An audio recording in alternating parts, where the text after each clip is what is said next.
Pengertian penjualan kredit. Menurut Mulyadi, beliau bilang penjualan kredit itu dilakukan dengan pengiriman barang terlebih dahulu dengan pesanan yang diinginkan oleh pembeli sehingga perusahaan mempunyai tagihan pada pembeli. Kemudian menurut Sumarso, beliau mengatakan transaksi dengan melakukan pembelian barang atau jasa akibat dari munculnya akun piutang dan kas aktiva.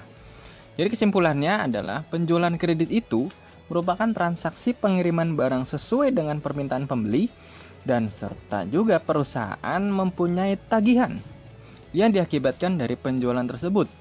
Nah, tagihan tersebut harus dilunasi oleh pembeli sesuai jangka waktu yang telah disepakati. Istilah kredit berasal dari kata credere yang memiliki arti kepercayaan. Artinya apa? Jika seseorang mendapatkan suatu kredit, maka mereka atau orang tersebut mendapatkan kepercayaan. Kepercayaan apa yang utama?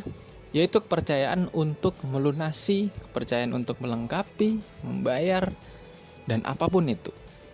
Kemudian tujuan pemberian kredit. Ada 4, teman-teman.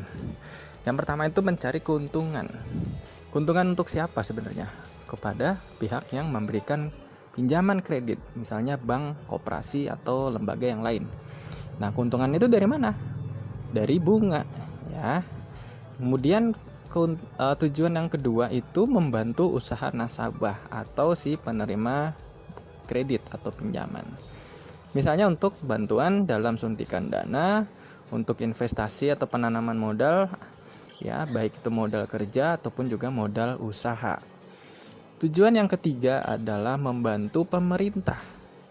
Jadi gini, semakin luas para pengusaha yang berkembang dari suntikan dana, pengembangan modal, jadi otomatis semakin mendukung pembangunan di berbagai sektor, misal sektor ekonomi, ataupun sektor sosial budaya, ataupun sektor yang lain. Yang keempat, sudah pasti membantu masyarakat, ya. Berkembangnya usaha mikro, usaha kecil, atau usaha rumahan-rumahan gitu ya, atau usaha menengah kecil, menengah ke atas, yang pastinya akan menambah atau menciptakan peluang kerja bagi masyarakat. Syarat barang yang bisa diperjualbelikan secara kredit atau angsuran itu kayak gimana sih? Jadi semua barang niaga tahan lama. Barang niaga itu banyak sekali jenisnya, ya, apapun itu. Kendaraan, elektronik, ya. Yang tahan lama, yang baru dan tidak mengalami perubahan teknis, baik berasal dari hasil produksi sendiri ataupun perakitan di dalam negeri, kecuali bila produksi dalam negeri belum sanggup membuatnya. Gampangnya gini, fresh from the oven, jadi barang dari pabrik yang masih utuh, fresh, belum ada ubahan apa-apa, itu baru bisa dibuat penjualan secara angsuran.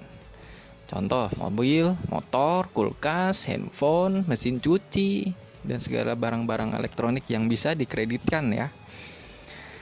Kemudian tahap untuk melakukan jual beli secara kredit atau angsuran, pokoknya itu ada 3, ya. Yang jelas yang pertama itu adalah adanya pembuatan perjanjian perusahaan dengan calon konsumen. Perjanjian kredit dalam hal ini, ya. Setelah adanya perjanjian, kemudian adanya kesepakatan untuk jual beli secara kredit. Yang kedua itu adalah penyerahan barang. Biasanya barang itu diserahkan dengan pengiriman, ya. Dan yang ketiga pastinya pembayaran dong.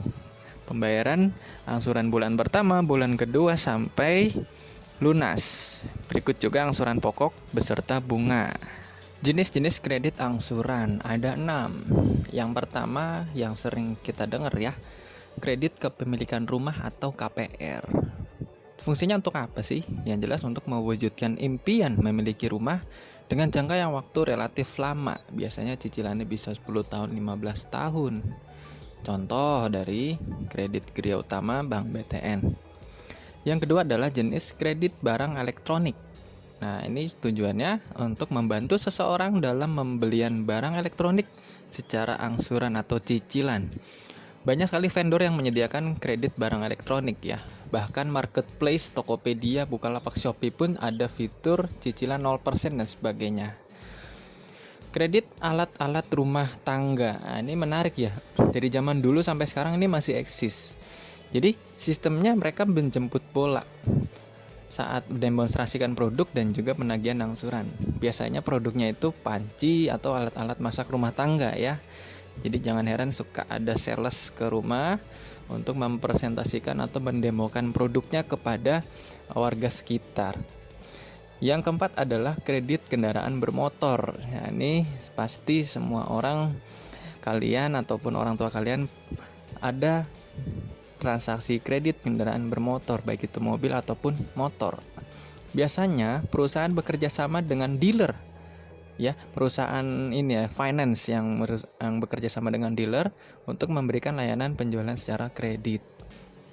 Yang kelima adalah kredit pinjaman pada bank. Nah, biasanya pinjamannya untuk apa sih? Biasanya untuk modal usaha, untuk investasi ataupun pinjaman konsumtif. Pinjaman dari bank ini biasanya itu dana ya, harus melalui rangkaian verifikasi. Ada juga rangkaian survei lapangan dan juga penilaian agunan atau jaminan. Nanti akan dibahas di slide berikutnya. Yang keenam adalah asuransi.